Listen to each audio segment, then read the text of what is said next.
Fatima Shirazi homemade product इस्तेमाल करने से 1 मंथ में 10 kg तक आप अपना वजन कम कर सकते हैं। सबसे कम दाम में वेट लॉस का तरीका हमारे यहाँ मौजूद है, वो भी no side effect, no diet, no exercise के साथ।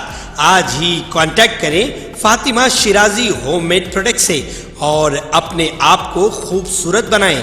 Fatima Shirazi homemade product, golden heads colony, pillar number 213, Rajendra Nagar, Hyderabad 8142877440। BRS रुकन असम्बली हरीश राव ने कहा है कि कांग्रेस इख्तिदार में आने के बाद तेलंगाना में अमन व ज़ाब्ते की सूरत हाल इंतहाई बदतर हो गई। रियासती असम्बली में बजट पर हुए मुबाहिस में हिस्सा लेते हुए हरीश राव ने कहा कि कांग्रेस की 8 माह की हुक्मरानी में रियासत भर में 500 से ज्यादा कत्ल के वारदात पेश आए हैं। हैदराबाद शहर में अमन पूरी तरह बिगड़ गया। 1 महीने के अंदर 28 कत्ल के वाकयात पेश आए हैं। बीआरएस रुकन असम्बली ने कहा है कि वो कांग्रेस हुकूमत के 8 माह में कत्ल के 500 वारदात, डाकूजनी के 60, लूट मार के 400, चोरी के 10,000, इस्मत रेजी के 1800 वाकयात पेश आए हैं। सिर्फ हैदराबाद शहर में गुज़िश्ता 1 माह में कत्ल के 28 वाकयात पेश आए हैं। उन्होंने कहा है कि चीफ मिनिस्टर रेवंत रेड्डी के पास वज़ीर दाखिला का कलमदान है।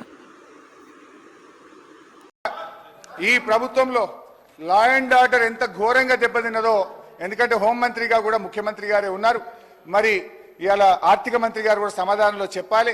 ఈ ప్రభుత్వం వచ్చిన 8 నెలల కాలంలో లా అండ్ ఆర్డర్ బాగా దెబ్బతిన్నది అధ్యక్ష। మర్డర్లు ఈ ప్రభుత్వం వచ్చిన తర్వాత మన ఈ 8 నెలల కాలంలో 500 మర్డర్లు జరిగినాయి అధ్యక్ష। Dacoities 60, robberies 400, theft cases 10,000, rape cases 1800 rape కేసులు అయినాయి అధ్యక్ష। పోయిన జూన్ నెలలో ఒక్కటే జూన్ నెలలో ఒక హైదరాబాద్ నగరంలో 28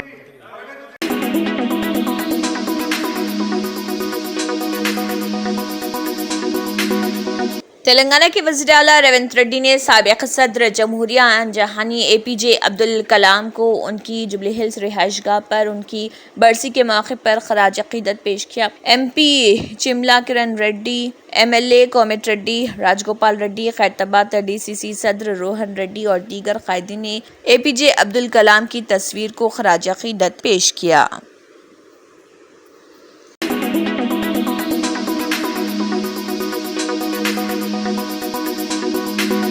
शहर हैदराबाद के अंबरपेट इलाके में शराब पीकर गाड़ियां चलाने वालों के खिलाफ जारी मुहिम के दौरान एक शख्स ने ट्रैफिक पुलिस से बचकर फरार होने की कोशिश की। हालत नशे में गाड़ी चलाते हुए पकड़े जाने के खौफ से ये शख्स अपनी गाड़ी छोड़कर जाने लगा। जब पुलिस ने ब्रेथ एनालाइजर के जरिए उसकी जांच करने की कोशिश की तो उसने इनकार कर दिया और फरार होने की कोशिश की। ताहम पुलिस ने इसको पकड़ लिया और इसका मुआयना किया, जिस पर उसके हालत नशे में होने की तौसीक हुई। इसके खिलाफ मामला दर्ज कर लिया गया। ఇక్కడ వీడియో రికార్డింగ్ ఉంది, మొత్తం వీడియో రికార్డింగ్ ఉంది। ఎవరు కొట్టలే, ఎవరు కొట్టలే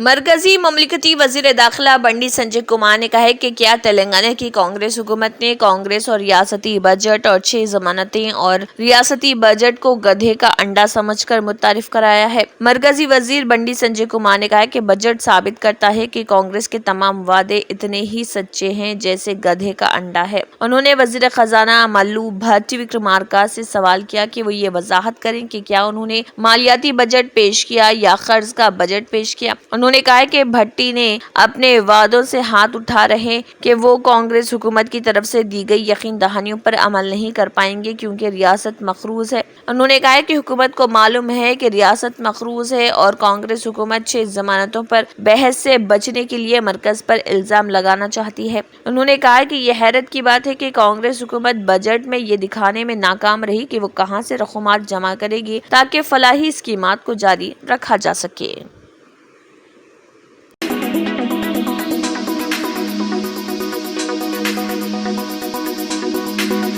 तेलंगाना के वजीर ट्रांसपोर्ट पूनम प्रभाकर ने मरकजी बजट में हैदराबाद शहर के बुनियादी ढांचे के लिए रकम मुख्तस न करने पर शदीद एतराज किया। उन्होंने असेंबली के मीडिया पॉइंट पर मीडिया के नुमाइंदों से बात करते हुए कहा कि मरकजी बजट में अपोजिशन से नाइंसाफी की गई है, इसलिए नीति आयोग के इजलास का बाइकआउट किया गया। उन्होंने पूछा कि रियासत से ताल्लुक रखने वाले मरकजी वज़रा रियासत के लिए मरकज से फंड्स लाने में क्यों नाकाम रहे। उन्होंने कहा कि अगरचे के मरकजी हुकूमत के बजट में हैदराबाद की तरक्की के लिए कोई भी रकम अलॉट नहीं की गई है, ताहम रियासत की कांग्रेस हुकूमत ने हैदराबाद की तरक्की के लिए 10,000 करोड़ रुपए अलॉट किए हैं। उन्होंने मरकजी वजीर किशन रेड्डी और बीआरएस पर तनकीद करते हुए कहा कि मरकजी वजीर किशन रेड्डी शहर हैदराबाद की नुमाइंदगी कर रहे, वो ये बताएं कि मरकज हैदराबाद शहर को क्या दे रहा। उन्होंने कहा कि एलमपल्ली प्रोजेक्ट कांग्रेस के दौरे हुकूमत में मुकम्मल हुआ था। उन्होंने कहा कि तमिडी हट्टी प्रोजेक्ट की तामीर न होने से तेलंगाना को भारी नुकसान हुआ है।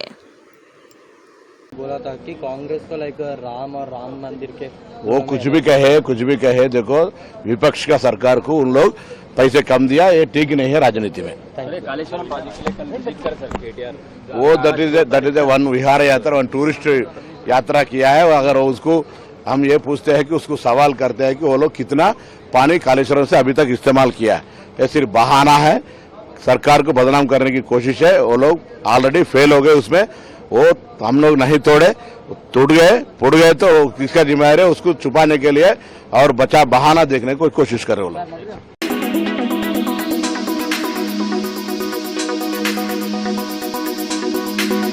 बीआरएस पार्टी के सीनियर लीडर व साबिक वजीर दाखिला तेलंगाना मोहम्मद महमूद अली ने तेलंगाना के वजीर आला रेवंत रेड्डी को एक याददाश्त पेश की है, जिसमें दरख्वास्त की गई है और कहा कि बीआरएस पार्टी मोइनाबाद के इलाके चिलकुर में वाक़ कदीम कुतुब शाही मस्जिद जागीरदार मस्जिद के निज़ाम की शदीद मजम्मत करती है और फौरी तौर पर मुतालबा करती है कि मस्जिद को इसी मुकाम पर दोबारा तामीर किया जाए और कसूरवारों को सख्त से सख्त सजा दी जाए। बताया गया है कि 22 जुलाई की रात को लैंड ग्रैबरों ने अंधेरे की आड़ में मस्जिद को बुलडोज कर दिया। ये सारा ऑपरेशन खामोशी और खुफिया तरीके से किया गया, ताहम ये खबर सोशल मीडिया पर बड़े पैमाने पर फैल गई। मोहम्मद महमूद अली ने मीडिया से बात करते हुए कहा कि वक्फ गजट के मुताबिक मस्जिद वक्फ जायदाद के तौर पर दर्ज है, 480 मुरब्बा गज 4 गुंटे के रकबे पर मुहित है, जबकि सर्वे नंबर 133 और 134 में जमीन का कुल रकबा 15 एकड़ से ज्यादा है। मस्जिद के निदाम से मुस्लिम कम्युनिटी में शदीद गम व गुस्सा और बेचैनी पाई जाती है। पुलिस ताहाल मिसमारी में मुलविस मुलजिमान को गिरफ्तार नहीं कर सके। इस सिलसिले में एफआईआर दर्ज कर ली गई है, ताहम अब तक मुलजिमान के नाम जाहिर नहीं किए गए। बीआरएस पार्टी मस्जिद के निदाम की शदीद मजम्मत करती है और मुतालबा करती है कि इस वाक़े की मुकम्मल तहकीकात की जाए और तमाम मुजरिमों को इंसाफ के कटहरे में लाया जाए।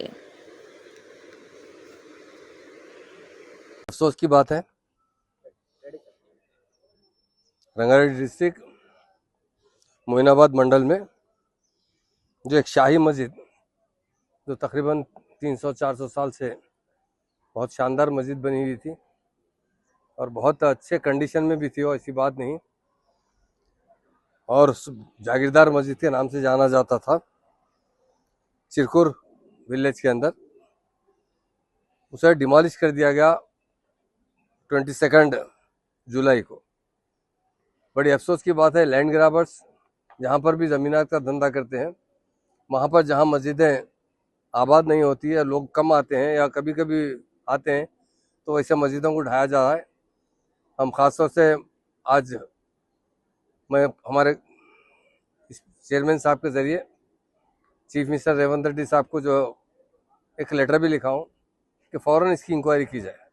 पुलिस की तरफ से अभी तक सही लोगों को पकड़ा नहीं गया जो लैंड ग्राबर से जो मस्जिद तोड़े हैं, खाली इनके उनके नाम पे एफआईआर कर दिया गया। एफआईआर के बाद आज तकरीबन 6-7 दिन हो चुके हैं। अभी कहा जा रहा है कि अभी बोनाल के बाद बनाई जाएगी, मगर बहुत मैं इसकी सख्त मजम्मत करता हूँ। रेवंत रेड्डी साहब तो अपने इलेक्शन के टाइम पे बहुत बड़े बड़े बातें करे थे मस्जिदों के बारे में, और जब बीआरएस पार्टी जो है उनके दौर में कभी कोई मस्जिद शहीद नहीं हुई। एक मस्जिद सेक्रेटरीट की हुई थी जो अच्छी बनाई गई, और दूसरी जो है अंबरपेट की मस्जिद आबाद नहीं थी, मगर पैसे लेकर बल्दिया वाले मास्टर प्लान करे थे। मैं सीएम साहब उसको भी बनाने के लिए ऑर्डर दिए थे। इसलिए मैं आज सख्त मजम्मत करता हूँ कि मस्जिदों को शहीद करना बहुत बुरी बात है। इबादत गाह होती है, हर एक की इबादत गाह होती है।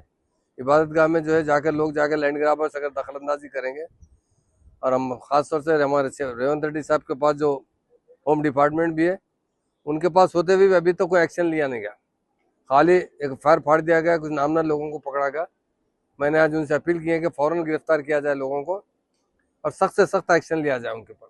और उसके तहत वहाँ पर ये जो है मस्जिद गजीट में भी है, वक्फ बोर्ड की गजीट में, और सर्वे नंबर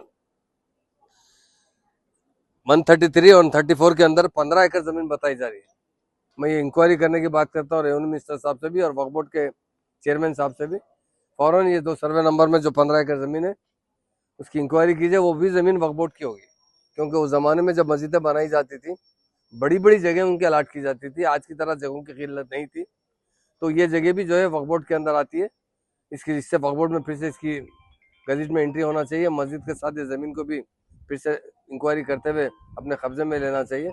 वहाँ जो लैंड ग्राबर्स है, ज़मीनात का जो धंधा कर रहे हैं, उस मस्जिद को रात रात शहीद किया गया, उन पर सख्त से सख्त कार्रवाई करते हुए उनके ऊपर एक्शन दिया जाए, ये हमारा डिमांड है। 6 से 7 दिन हो गया, अभी तक पुलिस की जानिब से कई पॉलिटिकल लीडर आए, मगर ये जो शहीद करा उसका नाम अभी तक लैंड ग्राबर का सामने इसमें लिखा हूँ, मैं बताऊँ रेवंत रेड्डी साहब को नाम आज तक भी, और उसको डिस्क्लोज करके रखे हैं, उसको जाहिर नहीं कर रहे हैं कौन है इसके पीछे। पार्टी से ताल्लुकात है साहब उसके?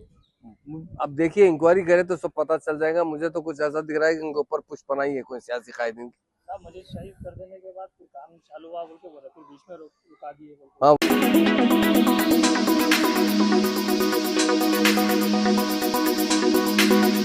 रियासत आंध्र प्रदेश के वजीर आईटी नारा लोकेश एक और शख्स को वापस लाने में कामयाब हुए, जो एजेंटों के जरिए धोखा खाकर सऊदी अरब में फंस गया था। सऊदी अरब में फंसे हुए कोनसीमा जिले के अंसो कपोडी गांव के एक शख्स अम्बेडकर ने ट्विटर पर वजीर नारा लोकेश से उसे बचाने की अपील की थी। इसका जवाब देते हुए वजीर नारा लोकेश ने वीरेंद्र को घर लाने के लिए कदम उठाया और वीरेंद्र ने अपने आबाई गांव वापसी पर वजीर नारा लोकेश का शुक्रिया अदा किया और इस ज़िमन में एक वीडियो पैगाम भी जारी किया। देखिए मुतासरा वीरेंद्र ने क्या कहा।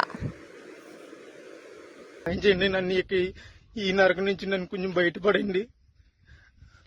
నన్ను ఇక్కడ తీసుకొచ్చిన ఏజెంట్ కి నేను వీసాకి 1,70,000 ఇచ్చానండి. 1,70,000 అప్పు చేసి ఇచ్చామండి. నేను మా కుటుంబ సభ్యులందరూ. ప్లీజ్ నన్ను కానీ ఇలా వదిలేసానండి. 10 రోజుల్లో కనుక నేను ఇలా ఉంటే కనుక చచ్చిపోతానండి. సరైన తిండి ఉండలేదండి, మంచినీళ్ళు తాగుదామన్నా కానీ నా నీళ్ళు ఉండలేదండి. ఇక్కడ ఎక్కడికో దూరం వెళ్ళి రావాల్సి వస్తుంది. ఇది చూడండి, అక్కడ ఎక్కడో చిన్న చిన్న గుడారాలు ఉన్నాయి కదండి, అక్కడ ఉండాలండి. ఇవన్నీ వంటలేనండి, ఇవన్నీ వంటలేనండి. ప్లీజ్ అండి నన్ను ఇక్కడ నుంచి కాపాడండి, కొంచెం ప్లీజ్ అండి, ఎవరొకరు సాయం చేయండి నాకు, ప్లీజ్ అండి.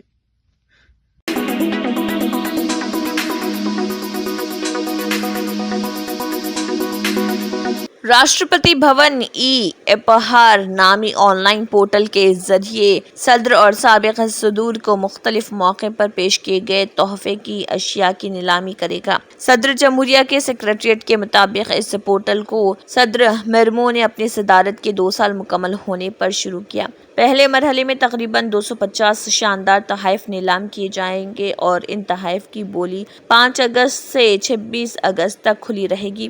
बोली की मुद्दत खत्म होने के बाद अशिया सबसे ज्यादा बोली लगाने वालों में तकसीम की जाएगी। दिलचस्पी रखने वाले अफराद राष्ट्रपति भवन के मुतल्लिका वेबसाइट पर ज़ाब्तों पर अमल करते हुए बोली लगा सकते हैं। इस इक़दाम का मकसद न सिर्फ शहरियों से राब्ता बढ़ाना है बल्कि एक नेक मकसद की हिमायत करना भी है, क्योंकि नीलामी से हासिल होने वाली तमाम रकम जरूरतमंद बच्चों की मदद के लिए अतिया की जाएगी। नीलामी के लिए रखी गई gift items Rashtrapati Bhavan museum में आवाम के देखने के लिए दस्तयाब होंगी।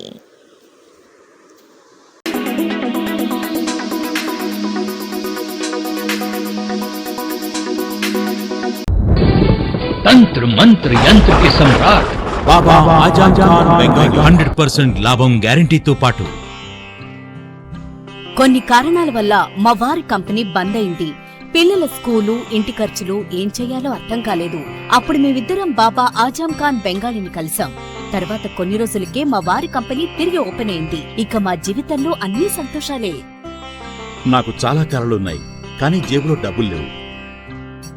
ఇంజనీరింగ్ చదివాను, కానీ జాబ్ లేదు. ఆ సమయంలో నాకేం చేయాలో అర్థం కాలేదు. అప్పుడు నా ఫ్రెండ్ ఒకడు బాబా అజం ఖాన్ బెంగాలీ గురించి నాకు చెప్పాడు. ఆయన్ని కలిసిన తర్వాత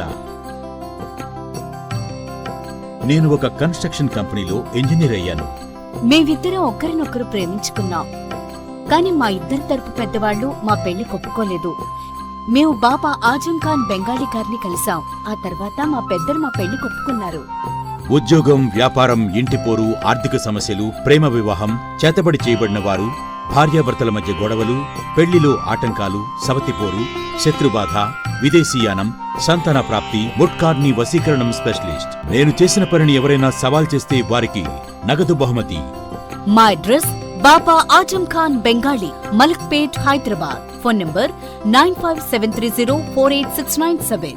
Germanton super speciality hospital, doctor Mir Jawad Jar Khan, senior experienced orthopaedic surgeon, bone fracture, joint replacement, hip replacement और स्पाइन सर्जरी कामयाबी से अंजाम दे रहे हैं। इसके अलावा neuro surgery, cardiology, gynaecology, dental, general medicine, dialysis और फिजियोथेरेपी जैसे शोबाजात में इंतहाई कामयाबी के साथ वाजबी फीस में इलाज किया जा रहा है। शेयरिंग और प्राइवेट रूम्स। अस्पताल में 24 घंटे MRI, CT scan, 2D digital x ray, ultrasound, operation theatre, ICU और लैब की सहूलत दस्तयाब है। आपकी उम्मीदों के ऐन मुताबिक Germanton super speciality hospital, pillar number 150, Attapur, Hyderabad. Germanton super speciality hospital, doctor Mir Jawad Jar Khan, senior experienced orthopaedic surgeon, bone fracture, joint replacement, hip replacement और स्पाइन सर्जरी कामयाबी से अंजाम दे रहे हैं। इसके अलावा neuro surgery, cardiology, gynaecology, dental, general medicine, dialysis और फिजियोथेरेपी जैसे शोबाजात में इंतहाई कामयाबी के साथ वाजबी फीस में इलाज किया जा रहा है। शेयरिंग और प्राइवेट रूम्स। अस्पताल में 24 घंटे MRI, CT scan, 2D digital x ray, ultrasound, operation theatre, ICU और लैब की सहूलत दस्तयाब है। आपकी उम्मीदों के ऐन मुताबिक Germanton super speciality hospital, pillar number 150, Attapur, Hyderabad.